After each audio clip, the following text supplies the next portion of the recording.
en pecuaria, eso en Addis Abeba, en Etiopía. Kai Sonder lidera actualmente la Unidad de Sistemas de Información Geográfica del CIMIT, donde ha trabajado en proyectos de conservación de suelos, modelos de erosión y análisis espacial. Qué mejor que una gran persona con doctorado y que ha trabajado en diferentes regiones del mundo, conociendo cómo se mueven estos avances y hoy aplicados también en esta zona de nuestro país, para que ustedes conozcan a detalle y recibámoslo con un fuerte aplauso al gran doctor Kai Sonder. Bienvenido a Compapa 2024.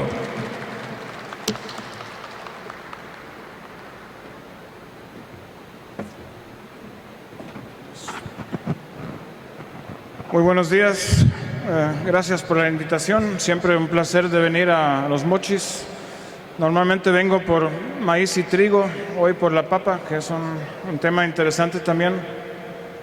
Estaba tratando de recordar cuando trabajé la última vez con papa. Y lo que pueden ver aquí en la imagen es Cerro Punta en Panamá. Es un municipio que produce básicamente el 100% de la papa en ese país. Tienen un monopolio, un sitio muy interesante con muy alto uso de pesticidas también. Y yo tengo un vínculo personal con la papa. Nací en el Perú, el origen genético, ¿no? Y soy alemán, entonces para nosotros la papa es lo para que ustedes es el maíz, la tortilla. Entonces consumo mucho. La próxima, por favor. Solamente para mencionarles, yo vengo del CIMIT, el Centro Internacional de Mejoramiento de Maíz y Trigo, que está basado en Texcoco, en el Estado de México, en las afueras de la Ciudad de México. Es un instituto de investigación grande, trabajamos mucho aquí, en África, en Asia, y somos parte de un grupo muy grande. Ustedes de pronto habrán escuchado de nuestro centro hermano en Perú, el Centro Internacional de la Papa, ¿no? Que hace mucho trabajo especialmente con la variedad genética y también con mejoramiento, especialmente en la zona andina, pero también en África. Entonces, todos estos centros tienen sus mandatos y ustedes tienen al de maíz y trigo en el país. La próxima, por favor. Y como mencionaba, trabajamos netamente sobre 2 cultivos al momento en todos estos países. Tenemos oficinas especialmente en Asia y en África. Gran parte de mi trabajo es el cambio climático, ¿no? Por eso me invitaron hoy a ver cómo aplica eso también a la papa. La siguiente, por favor. Entonces, este es el problema, cambio climático, las emisiones de gases de efecto invernadero. Si miran ahí, en el mes pasado estuvimos en 422 ppm de CO2. Yo nací en el 68, estábamos en 320, ¿no? Entonces pueden ver la tendencia muy clara, oscila un poco durante el año porque especialmente en los países templados hay bosques que pierden, o las plantas pierden las hojas, hay menos acumulación de CO2, por eso ven, pero la tendencia obviamente sigue subiendo. Esto es en base a todas las emisiones que hay en la Tierra, la mayor parte vienen de las actividades humanas personales, ¿no? Cada uno de nosotros tenemos una huella de carbono, dependiendo del vehículo que usamos, si volamos mucho, si usamos mucha energía en el trabajo, en lo que hacemos, y ahí sale el efecto de estos gases invernaderos, no solamente el CO2, pero también metano y otros, es que tenemos el calentamiento global. La siguiente, por favor. Entonces pueden ver aquí, más o menos 1870, la humanidad empezó a medir temperatura en forma, ¿no? Siempre ha habido cambios aquí, pero más o menos desde ese año, que coincide con la revolución industrial, donde empezamos también a emitir más y más CO2. Entonces vemos un buen rato todavía el globo, la Tierra más o menos fría. En los años 50 del siglo pasado empezó esta tendencia que podemos ver, lo que llamamos hoy en día el calentamiento global, ¿no? Más y más. Todavía había algunas oscilaciones, pero especialmente en los últimos 10 años, casi todos los años han sido récords a nivel global, temperaturas mucho más elevadas, con efectos en muchos casos dañinos sobre humanos, animales y las plantas, la producción de cultivos. La siguiente, por favor. Si miran en México, por ejemplo, Gran parte, obviamente, es energía, ¿no? Lo que usamos, electricidad, transporte, hidrocarburos, pero también, lastimosamente, es la responsabilidad de todo el sector del agro, es que también la agricultura contribuye más o menos el 12% de las emisiones del país. Entonces, ahí está la responsabilidad de tratar de minimizar eso, bajar las emisiones, porque también, obviamente, a todos los productores de cultivos nos está afectando negativamente, ¿no? Entonces, gran parte de eso, obviamente, es el sector pecuario, producción de ganado, especialmente producción de carne bovina, y también algunas cosas como el mal uso de fertilizantes, el cambio de uso de tierra. Si cortamos bosques en Chiapas o en la península de Yucatán, eso también aumenta las emisiones, ¿no? Entonces, si hay más cultivos en tierras nuevas, también aumentamos eso. La siguiente, por favor. Y como ejemplo, aquí estamos en Sinaloa, obviamente, de los estados más productivos, más tecnificados, con mayor uso de insumos. Y el 80% de las emisiones que produce el sector del agro en este estado viene del mal uso de fertilizantes nitrogenados, ¿no? Entonces, un poco una tragedia, porque los productores gastan en fertilizantes, aplican mal, aplican de pronto una dosis inicial demasiado alta, la planta no lo recibe al tiempo que la necesita, además produce polución en el suelo, en el agua, muchas veces en el mar de Cortés hay aumento de algas, viene netamente del dinero que gastan los productores en fertilizante que no se usa, ¿no? Se va al mar, causa problemas, y una gran parte de este fertilizante se va a la atmósfera y aumenta también el cambio climático, entonces se están perjudicando de ese lado. Y pueden ver también el resto aquí en Sinaloa es pecuaria, ¿no? Producción ganadera, especialmente. Si miraríamos un estado como Chiapas, es casi al revés, casi todas las emisiones vienen de cambio de uso de tierra, tumba de árboles, tumba de bosques, entonces un sector muy diferente. Aquí la responsabilidad de los productores de tratar de mejorar eso, usando tecnologías como agricultura de precisión, bajar estas emisiones y asegurar que realmente lo que gastan en fertilizante le llega a la planta, ¿no? Para mejores rendimientos. Lo siguiente. Los últimos años han visto, personalmente creo, han sido bastante complicados en términos de clima aquí en México. Llevamos casi 3 años de sequía y especialmente 2023 y la mitad del 2024 en combinación con el Niño, ¿no? Temperaturas muy elevadas. Yo estuve aquí la última vez en Los Mochis en febrero, creo, y en Texcoco, donde vivo, a 2.300 metros, teníamos 33 grados en febrero, que es algo muy fuera de lo común, ¿no? Aquí en Guamúchil en esa semana eran 36, pero casi a nivel del mar, ¿no? Entonces, un efecto muy fuerte. Y pueden ver, el Niño arrancó más o menos en junio del 2023, y después a nivel global casi cada día era un récord en términos de temperaturas elevadas. La siguiente, por favor. La siguiente. Y el Niño siguió hasta junio más o menos de este año, igual con temperaturas récord.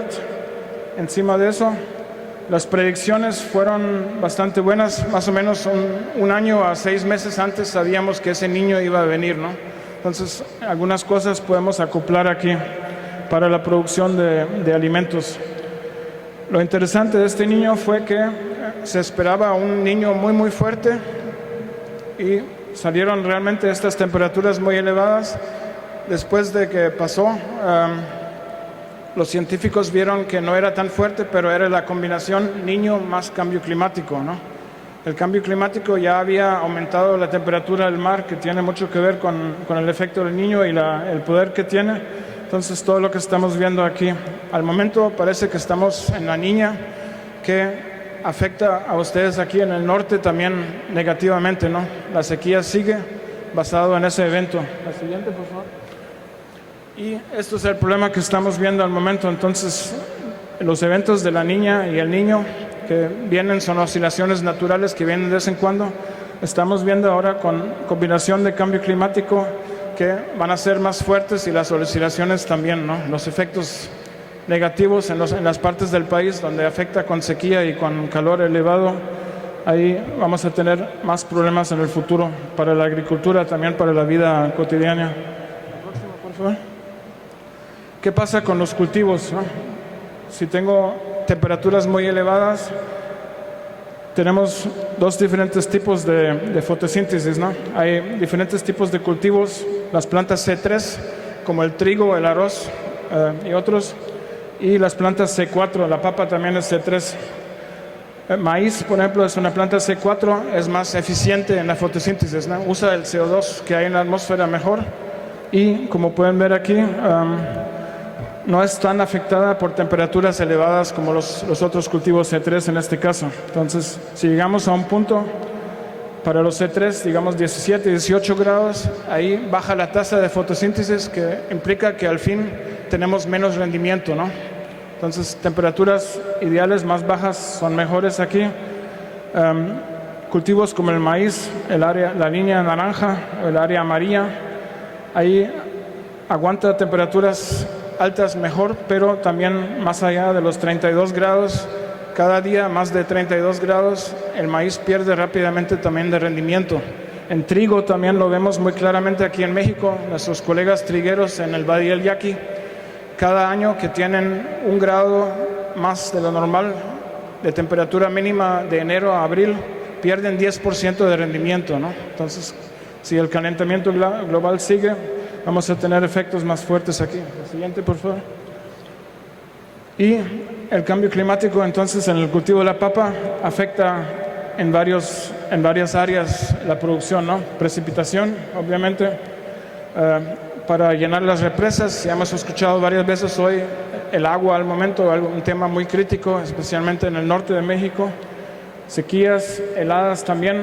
Ahí una de las ventajas del cambio climático probablemente es que heladas van a ser menos problemas en el futuro, ¿no? Un beneficio pequeño. Concentración de CO2. Para los rendimientos de la papa, más CO2 es bueno, ¿no? La papa utiliza eso, como no es tan eficiente como el maíz. Entonces, hasta cierto nivel, esto va a aumentar la productividad de la papa. Implica también, tiene algunas consecuencias para calidad que voy a mencionar después, pero básicamente es algo bueno y esto puede balancear el efecto de las temperaturas altas hasta cierto nivel. Igual, en muchas áreas del mundo hay problemas con inundaciones que también afectan la papa.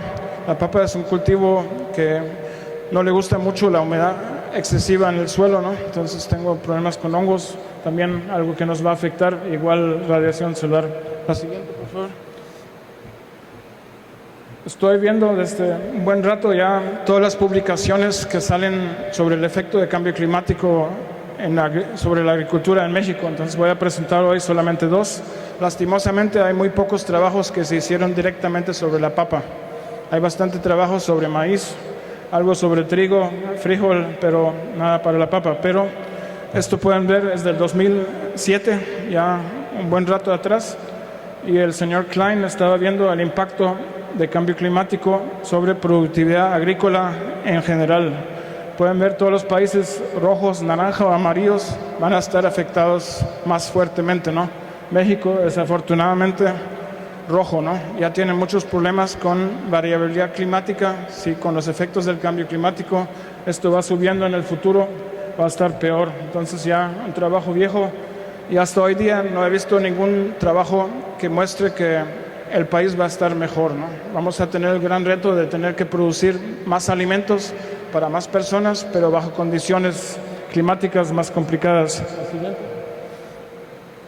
Este es más o menos el último trabajo bueno, grande que se hizo en el 2023. Miraron el efecto sobre varios cultivos. Lastimosamente igual la papa no está incluida, pero maíz, pueden ver, esto es en temporal. Entonces, efectos negativos, el único que más o menos se salva ahí es el azúcar, ¿no? La siguiente, por favor.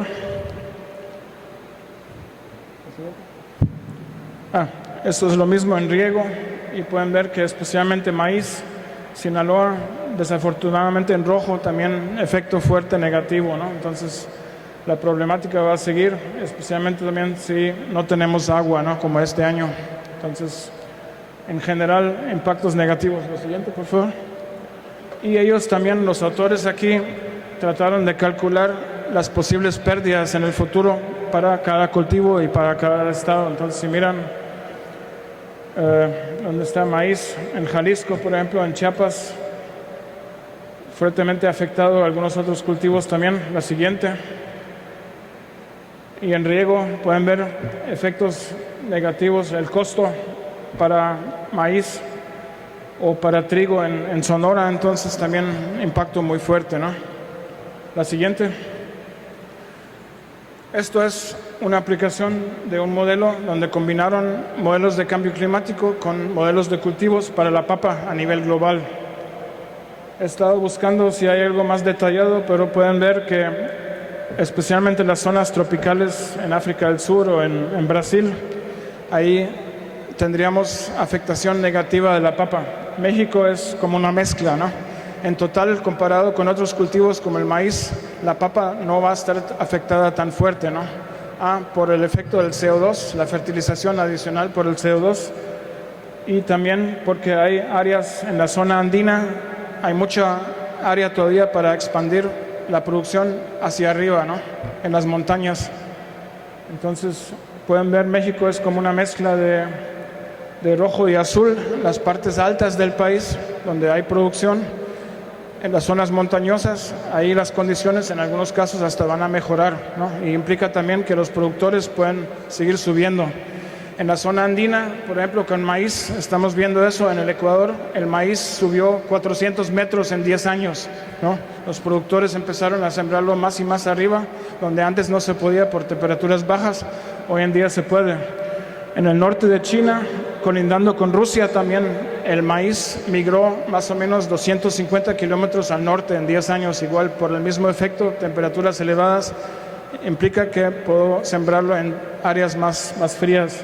También para algunos cultivos en Estados Unidos vamos a ver muchos cultivos van a migrar hacia el norte, ¿no? Lo estamos viendo ya con soya y maíz y también algunos otros.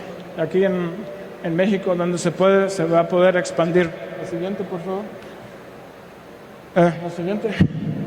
Entonces ya, producción de papa en México, podemos ver, hay una concentración bastante fuerte en el norte, que es casi todo riego, ¿no? Según ya escuchamos hoy. Pero hay algunos otros sitios, Veracruz, en Puebla, en las zonas montañosas, donde se produce también y hay más potencial en el futuro. Aquí en el norte, lastimosamente, por las temperaturas elevadas y por la probable escasez de agua y, según las predicciones, también la cantidad de lluvia, especialmente en el norte, va a disminuir. Implicaría también que vamos a tener menos agua para producir. Entonces, hay más potencial en los valles altos de expandir la producción en el futuro. Aquí van a tener un poco más de problemas, ¿no? Y el uso, especialmente el agua, va a ser muy clave, ¿no? La siguiente, por favor. Y aquí intenté mapear más o menos, estos son datos de modelos de cambio climático. Uno de los escenarios un poco más negativos que al momento encaja lastimosamente muy bien con el desarrollo. Entonces pueden ver, estos serían las predicciones de cambio de temperatura máxima para todos los municipios que siembran papa en México para los años 2050. Los años 2050 es más o menos el promedio de 2040 hasta 2070, ¿no? Esto implica que esperamos que las temperaturas máximas en promedio suban, digamos, 2 grados, un poco más, ¿no? Eso no implica que pueda haber un año frío o un año caliente, eso sería adicional, pero en la tendencia van a tener temperaturas más elevadas que especialmente aquí en estas zonas, en Sonora, en Sinaloa, en Chihuahua, van a producir problemas, ¿no? Van a tener menos rendimiento. La siguiente, temperatura mínima también, que es muy importante para algunos cultivos. Si de noche bajan bastante, el cultivo se puede recuperar y puede seguir con buen potencial productivo, pero pueden ver, es más o menos lo mismo. La siguiente. Y solamente para darles algunos ejemplos, cómo se ve eso graficado, saqué los datos de todos los municipios que producen papa en México y estuvimos graficando algunos de estos para mostrar qué es lo que nos espera en el futuro, ¿no? Entonces, temperaturas más elevadas, ambos de día y ambos de noche, en básicamente todos los meses y especialmente también en la época de siembra. La siguiente. Lo mismo para Sonora. La siguiente. Uno de los municipios en Puebla, y pueden ver ahí las temperaturas mínimas son bastante bajas porque es en elevación, ¿no? Más de 2,000 metros.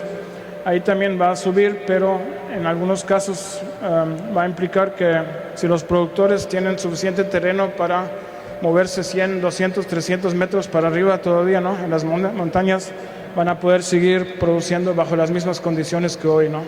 Y en las zonas más bajas van a tener algunas pérdidas de rendimiento, pero no tanto como aquí a nivel del mar, ¿no? La siguiente.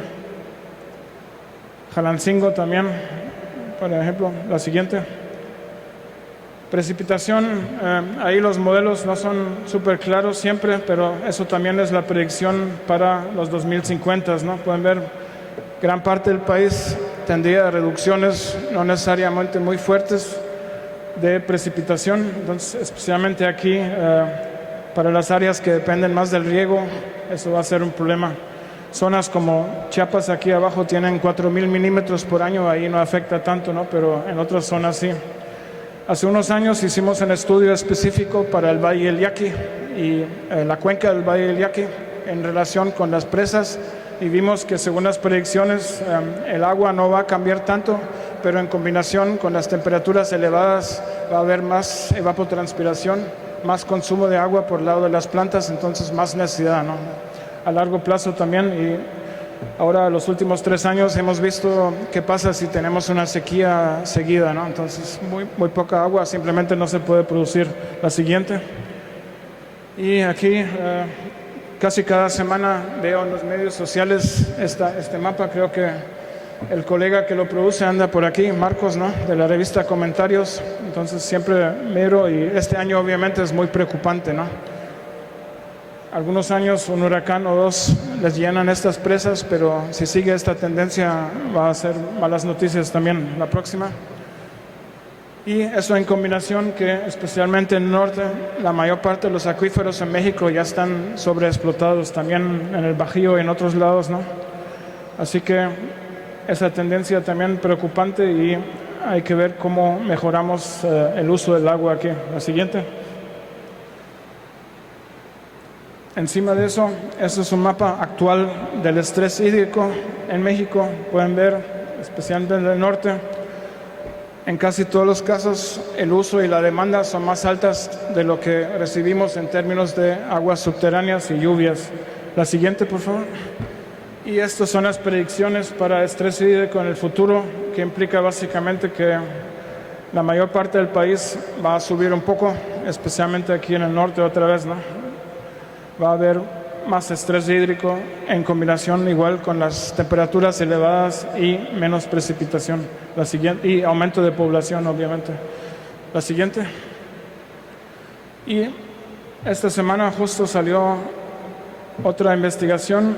Ellos están monitoreando almacenamiento de aguas terrestres a nivel global, y también han visto que en varios países esto se ha reducido, ¿no? En general, el nivel de lagos, de represas, de otros, y pueden ver, México está bien, podemos ver claramente la fuerte sequía en los últimos 2-3 años. Esperemos que esa tendencia no siga. Ellos están monitoreando, dicen que llevan más de 15 años, y la tendencia a nivel global es que hay menos agua en lagos, en ríos y eso, ¿no? Por la precipitación y también por el aumento de la temperatura. La siguiente. Ahora, para hablar de plagas y enfermedades, otro efecto adicional que tenemos junto con el cambio climático. Entonces, ya han mencionado varias veces hoy, las pérdidas se estiman más o menos entre 26 y 40% a nivel global. Esto es solamente no contando donde aplicamos insecticidas, fungicidas, herbicidas. Si no usaríamos estas cosas o manejo integrado de plagas, tendríamos pérdidas mucho más altas, ¿no? Entonces, algo muy necesario, y a ver cómo seguir. Pueden ver en la papa, esto se estima más o menos en el 20%. La siguiente, por favor. Entonces, el cambio climático también va a cambiar las relaciones entre la planta, el patógeno y el clima, ¿no?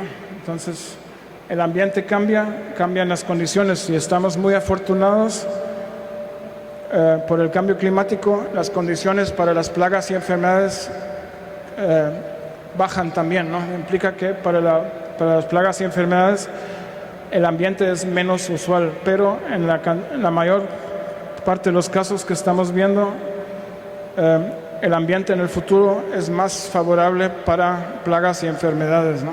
Entonces tenemos esa presión adicional. La siguiente, por favor. Entonces esto es lo que pensamos que va a pasar en términos de plagas, más temperatura, igual que para cultivos tenemos los grados calor, ¿no? Para cultivos como el maíz, que implica que si tengo cierta temperatura base y alcanzo cierto nivel cada día, tengo crecimiento, tengo producción de almidón y otras cosas. Con insectos normalmente más temperatura implica crecen más rápido, las generaciones se desarrollan más rápido y puedo tener más generaciones por año y por temporada, entonces más presión de insectos. También aplica obviamente a los enemigos naturales, ¿no? Si tengo sistemas agroecológicos de combate de plagas, eso también implica que va a funcionar mejor porque los enemigos de las plagas también se van a desarrollar más rápido, pero tengo que tener el agroecosistema en orden para hacer eso. Se desarrollan más temprano en el año, en algunas partes, especialmente donde es demasiado frío. Puedo tener invasiones, ya se mencionó hoy también, ¿no? Importación de plagas y enfermedades de otros países, entonces ahí hay más potencial en el futuro. Daños por insectos aumentan porque plantas que ya están afectadas por sequía y se atacan por insectos tienen más daños, ¿no? Y están más susceptibles. Sí, para los enemigos naturales vamos a tener mejores y hay dispersión por eventos catastróficos. Hemos visto más huracanes muy fuertes, ¿no? Como lo que vimos en Acapulco, también basado en algunos efectos del cambio climático. Dispersión de algunos insectos dañinos puede venir por estos eventos. Malezas, también podemos tener invasiones. Malezas, como son especies pioneras, normalmente son más robustas que los cultivos, ¿no? Aguantan calor, sequía mejor que el cultivo, se esparcen más fácilmente entonces. Y algunos de estos, igual malezas que son plantas C3, se benefician del CO2 elevado, igual que los cultivos, tienen más vigor, crecen más rápido, hacen más competencia, consumen más agua y nutrientes que no le llegan al cultivo, ¿no? Y también en general, como son especies más silvestres, pueden adaptarse a cambios más rápido. Enfermedades, lo mismo. En algunos casos, expansión de hábitat, las condiciones mejoran, pero también hay algunas partes del mundo donde vamos a tener menos problemas con las enfermedades porque está demasiado seco o demasiado caliente. Plantas que tienen estrés abiótico ya son más susceptibles. Algunos hongos entran mucho más fácil a las plantas si esta ya está más débil comparado con un año normal. Podemos tener invasiones igual de patógenos con enfermedades como el COVID a nivel humano. Vimos que hoy en día una enfermedad puede viajar alrededor del mundo en un día o 2 días, ¿no? Eso puede pasar también con las enfermedades y plagas, lastimosamente. Va a haber nuevas enfermedades emergentes con la expansión de cultivos. Hay más potencial para estas y puede haber reducciones y aumentos de infección dependiendo de las condiciones. Y el cambio de microclima en los cultivos, el nivel de humedad dentro del cultivo por las temperaturas más elevadas también puede cambiar. Virus, otra cosa importante también, especialmente en la papa. Lo que aplica para las plagas, para los insectos, también aplica para los virus, porque la mayor parte de los virus se transmiten por insectos, ¿no? Los vectores. Entonces, si tengo más actividad de los vectores, viajan más, hay más generaciones por año, más probabilidad que nos infecten con los virus. Pueden incrementar la distancia de vuelos debido a las temperaturas más elevadas y en algunos casos hemos visto que las plantas pierden su resistencia natural por los niveles de CO2, son más débiles, ¿no? Como un humano que ya está débil, se infecta más fácil por otras enfermedades. La siguiente, por favor. ¿Qué sigue?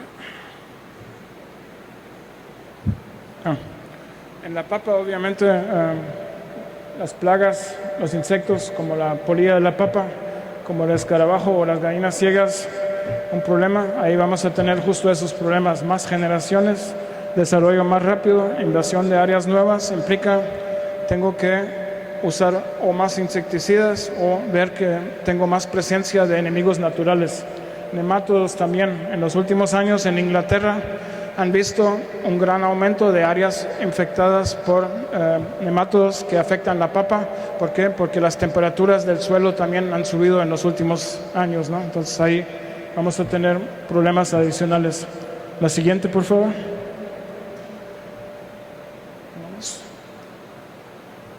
Con enfermedades, ahí está interesante, según unos estudios para la fitóftora, ¿no? Un problema grave obviamente en la papa. Inicialmente, con las temperaturas más elevadas que hemos visto en los últimos años ya, hay más riesgo, ¿no? Por el tizón tardío, pero en más años, según las predicciones, por las condiciones más secas, eso no beneficia a esta enfermedad. Entonces, si estamos afortunados, vamos a tener un poco menos presión de esta enfermedad en muchas áreas de producción, ¿no?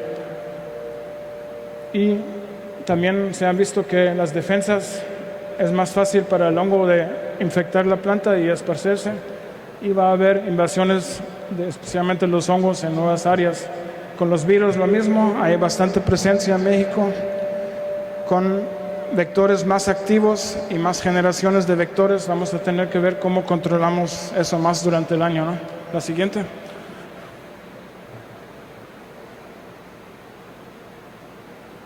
La próxima, por favor. Y último, en las afectaciones negativas, para algunos cultivos hemos visto en ensayos que no solamente se afecta negativamente el rendimiento, la cantidad que cosechamos, pero también la calidad, ¿no? Que obviamente para los productores y para los consumidores, para la industria, es algo muy importante. En maíz y trigo hemos visto que micronutrientes como zinc, como hierro, se reducen, pero también el contenido de proteínas y otras cosas. En ensayos que hicieron con papa en la Universidad Hohenheim, donde vengo, mostraron que con niveles elevados de como 550, 600 que tendremos en algunos años, vieron un fuerte aumento de tubérculos malformados, ¿no? Que obviamente baja la cantidad de dinero que el productor va a recibir. Se redujo el enverdecimiento de la papa, que es algo positivo, no todo aquí puede ser negativo. Igual vieron un aumento de materia seca y calidad para procesamiento industrial, que nos beneficiaría en estos casos. Pero también mostraron que aumentan por efecto del CO2 elevado y las temperaturas glucosa y fructosa, hay más riesgo de oscurecimiento y hay algunos contenidos al freír que queremos evitar, ¿no? Porque pueden causar cáncer, entonces algo no tan deseable. Igual reducción de contenido de proteína, de potasio y calcio, menos nutrientes, reducción de aminoácidos, algunos de estos obviamente muy importantes para nutrición de humanos y animales y también especialmente los niños. Igual reducción de ácido cítrico, hay más riesgo de descolorización. La siguiente, por favor. Entonces, para resumir aquí, un trabajo local, ¿qué son los retos?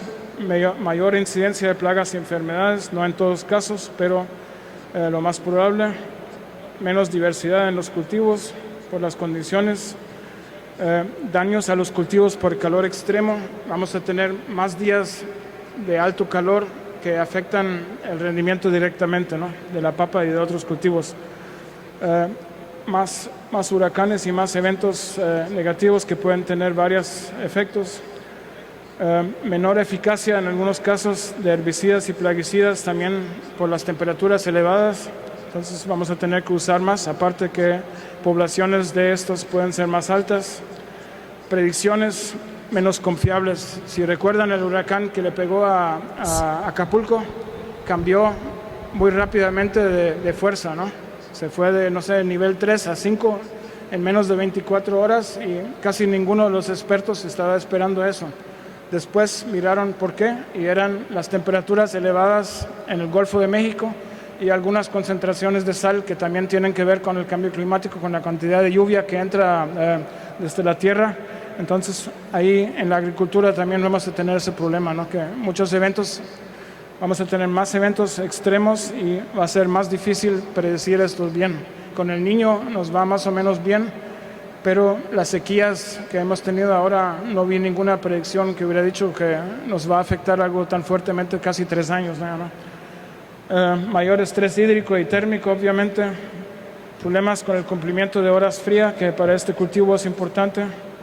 Y incremento de necesidad de agua y alta necesidad de nuevas variedades que no siempre son tan fáciles de sacar, ¿no? Tan rápido. El siguiente, por favor. Y los retos aquí, bueno, hay mayor periodo, en algunos casos por las temperaturas elevadas vamos a tener más tiempo para producir, especialmente en las zonas montañosas. La papa, gracias a Dios, se usa el CO2 adicional que estamos teniendo, entonces mayor potencial productivo, ¿no? Balancea algunas pérdidas. La aceleración para maduración es más rápido para la cosecha y menos heladas probablemente, y en algunos sitios más cosechas por año. El siguiente. ¿Qué podemos hacer? Bueno, ya se mencionó hoy en día varias veces, agricultura de precisión, ¿no? Asegurar al máximo que los insumos que estamos comprando realmente le lleguen a la planta, que la planta esté feliz durante cada día que está haciendo fotosíntesis y produciendo almidón en este caso. Sistemas de riego de goteo o cualquier riego más eficiente que tenemos, viendo la situación muy grave que tenemos especialmente aquí en los estados del norte, ¿no? Hay que ver cuáles zonas en el centro, en el sur del país, en las zonas montañosas, donde se puede expandir la producción de papa. Obviamente producir papa en zonas montañosas tiene otros retos, ¿no? No es tan mecanizable, hay más necesidad de mano de obra, es más complicado, tengo problemas con erosión, pero sabemos que se puede y ahí de pronto podemos balancear si hay pérdidas en otras partes y invertir también más en manejo agroecológico de plagas. Si vamos a tener más problemas, podemos ahorrar insumos y ver cómo usamos estos enemigos naturales y también el aumento de los enemigos naturales si creamos las condiciones alrededor para esto. La siguiente.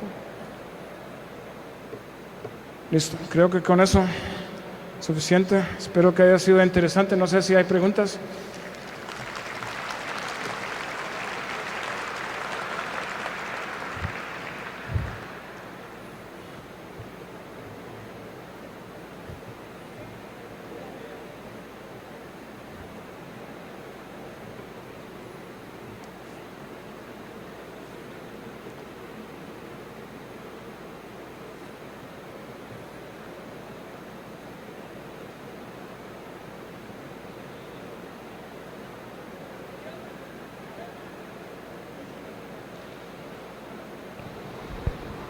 A ver, ahí está, gracias. Muy interesante su participación en el tema del cambio climático, muchas gracias. Nosotros como agricultores principalmente nos preocupa que días nos hace muchísimo calor y otros días no nos la acabamos con el hielo. Aquí me resultan tengo 3 dudas sobre todo. Por ejemplo, en el mundo se está haciendo la generación de promover sembrado de los bosques, pero se ve que en este sembrado de los bosques es un monocultivo de pino, por decirlo así. Eso también es malo, quiero pensar, porque pues en Alemania se han cultivado extensas hectáreas de coníferas y llega el barrenador y no deja nada. En México va a pasar lo mismo.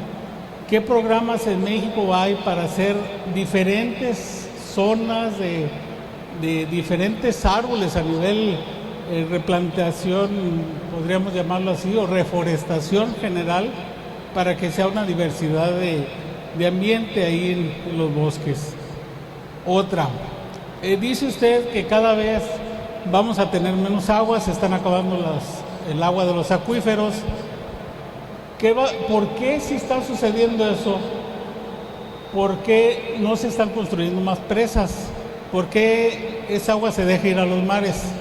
¿Por qué no hay ningún programa? Al contrario, si vemos hay presas en España que las están tumbando. Esa es otra de las preguntas. Y por último, con esta pregunta cierro, del cambio climático que se viene o está, ¿cómo se verán afectados los cultivos de organismos modificados, todos los transgénicos? ¿Ellos se van a seguir comportando igual en su desarrollo o también se van a ver afectados? Esa es mi última pregunta. Gracias. Bueno, primero los bosques. Entonces ahí sí, en México el reto principal es conservar los bosques naturales que tienen, ¿no? Parar la talla en la península de Yucatán y en Chiapas y en Oaxaca. Ahí tienen la riqueza y el potencial más alto para sacar CO2 de la atmósfera, ¿no? La selva maya es una de las áreas de bosques más importantes en Latinoamérica, junto con la Amazonía y la Orinoquía. Pero por el otro lado, sí, aforestación es algo delicado, ¿no? Obviamente si tengo monocultivos ahí, tengo el riesgo que me entre una plaga, una enfermedad y acaba con todo eso, ¿no? Entonces sí debe estar balanceado y utilizar especies nativas. Bueno, México es patria también de algunas especies de pino, asegurar que tengo una buena mezcla ahí, pero principalmente aquí es conservar lo que hay, ¿no? Y encima de eso aforestar también, pero con cuidado. La segunda, bueno, el agua. Aquí importante también es el cuidado de las cuencas, ¿no? Yo recuerdo que la primera vez que fui al Valle del Yaqui y vi el estado de la cuenca del Novillo y de las otras presas, eso parecía Marte, ¿no? No hay vegetación para nada. Entonces creo que ahí sería importante invertir en eso también, tener esos cuidados y obviamente un plan de largo plazo para aumentar la capacidad, ¿no? Pero si vamos a tener menos lluvia, las presas tampoco van a servir, ¿no? Pero es muy importante el manejo de la cuenca, reducir la erosión al máximo para mantener la capacidad también más tiempo, ¿no? Y los transgénicos en general se comportan igual que el resto de las plantas.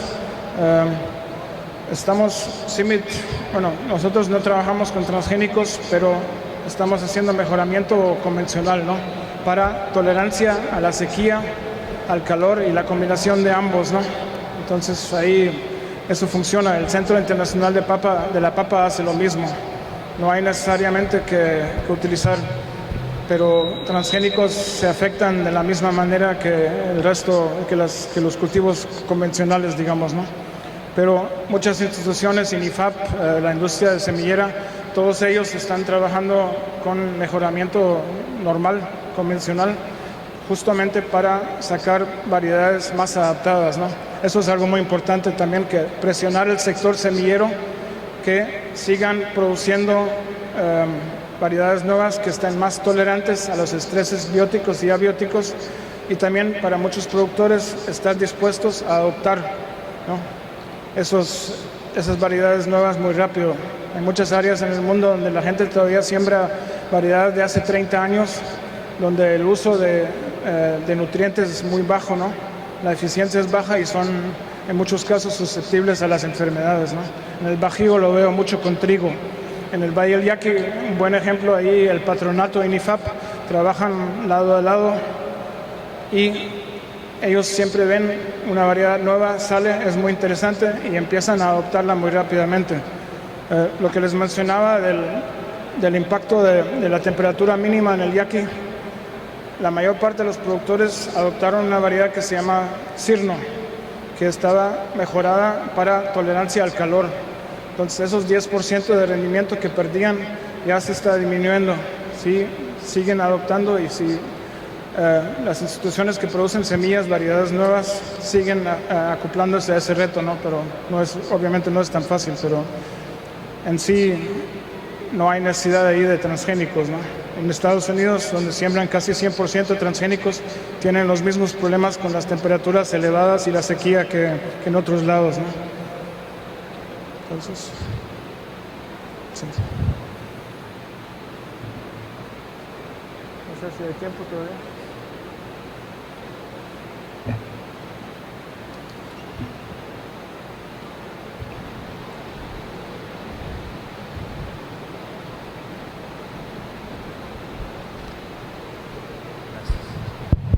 Bueno, antes que nada, felicitarte por la plática. Es importante que nos creen la angustia de trabajar el tema. Y ya la pregunta concreta en tu diapositiva de recomendaciones para el cultivo de la papa y en los comentarios que han hecho que hablas de la genética, no hace falta hablar de aumentar el número de variedades. En México tenemos muy pocas variedades de papa comparado con otros países, y la verdad es que no sabemos qué variedades van a reaccionar a qué efectos del cambio. Entonces, ¿no haría falta proponernos tener muchas más variedades? Sí, pienso que esa es la conclusión lógica, ¿no? Recuerdo cuando trabajaba en Panamá, me di cuenta que todas las variedades eran holandesas o alemanas, ¿no? Que también es un poco loco porque deberían estar adaptadas a las condiciones locales, ¿no? Mientras que el ámbito en un país tropical es totalmente diferente, ¿no? Y aquí en México tienen, digamos, los agroclimas donde producen son súper diferentes, ¿no? Aquí a nivel del mar con 100% riego, pero en la época fría, en las zonas montañosas con temporal, pero entonces ahí sí hay mucha necesidad de tener variedades adaptadas locales y especialmente a los retos, ¿no? Porque en las zonas montañosas va de pronto a estar más frío, más húmedo. Aquí tienen mucho menos presión de enfermedades, pienso, ¿no? Por las condiciones generales, por la baja nivel de humedad y tener 100% riego, entonces sería muy importante tener un programa ahí.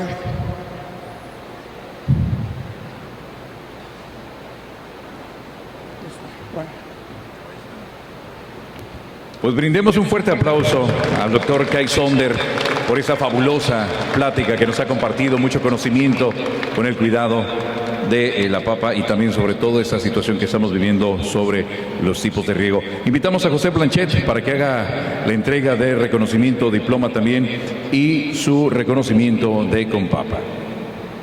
Gracias. Buenas tardes. A nombre de Compapa, acepta por favor el reconocimiento. Gracias por tu aportación. Gracias. Bienvenido.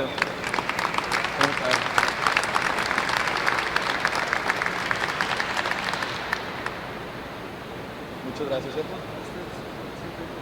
Adelante.